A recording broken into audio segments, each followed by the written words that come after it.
You just gotta love Africa. Even if you do something wrong, you need a commission of inquiry to determine whether you actually did something wrong.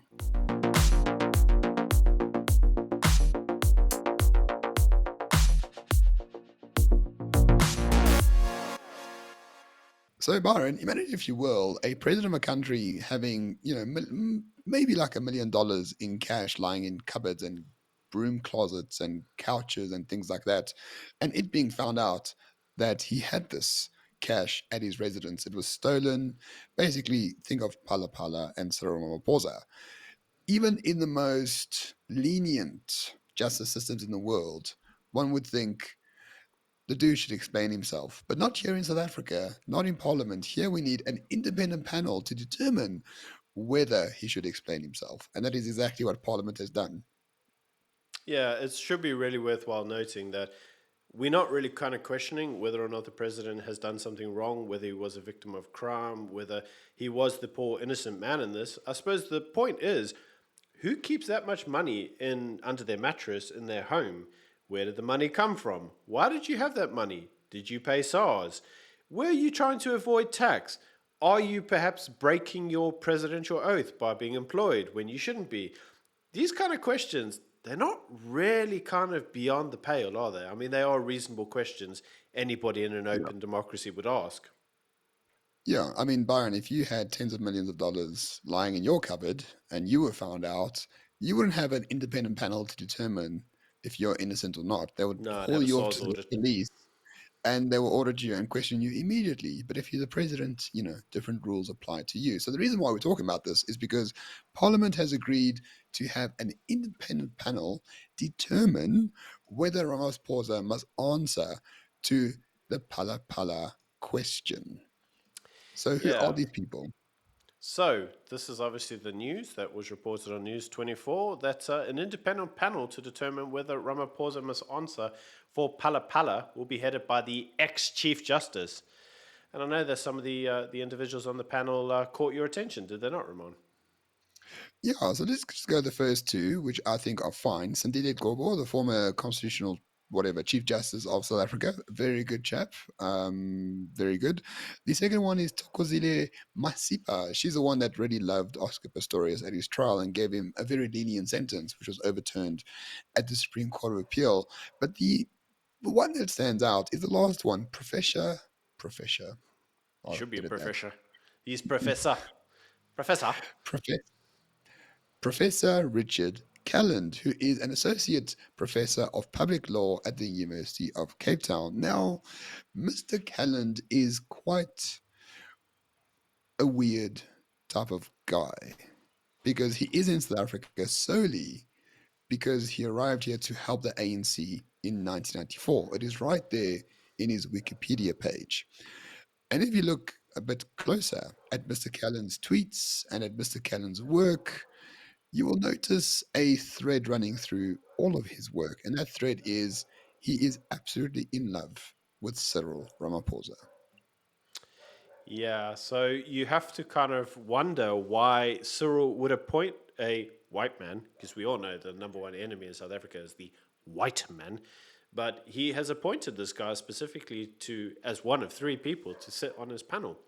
And I suppose what you would expect if you were in a good functioning democracy where everybody views government with healthy skepticism, and I think it is healthy to be skeptical of your government, you might want to employ somebody like, I don't know, Julius Malema.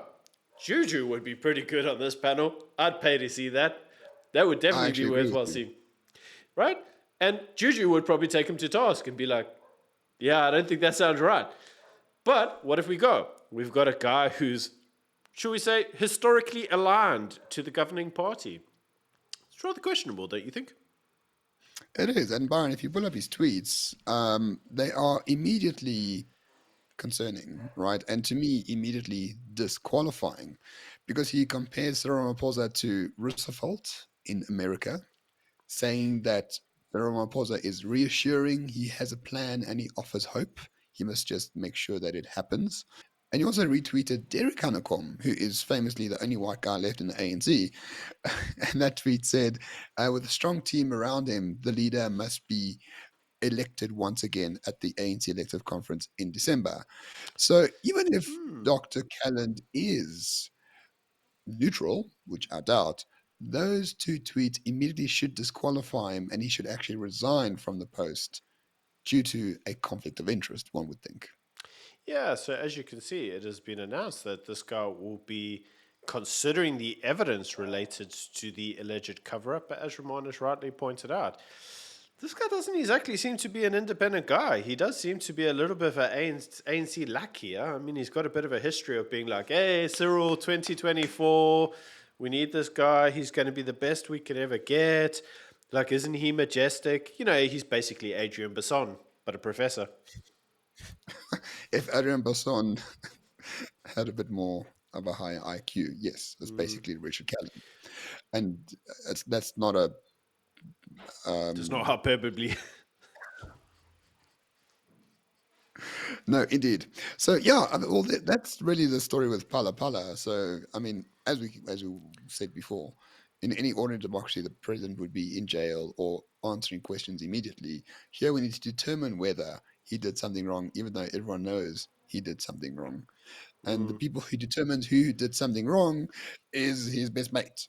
So, welcome to democracy in Africa. It's The fun guy here. who basically said this guy definitely needs to run the ANC because he's just brilliant, he's now going to determine whether he did anything wrong. I can't see what. He's definitely going to find the president guilty. Like, definitely, definitely.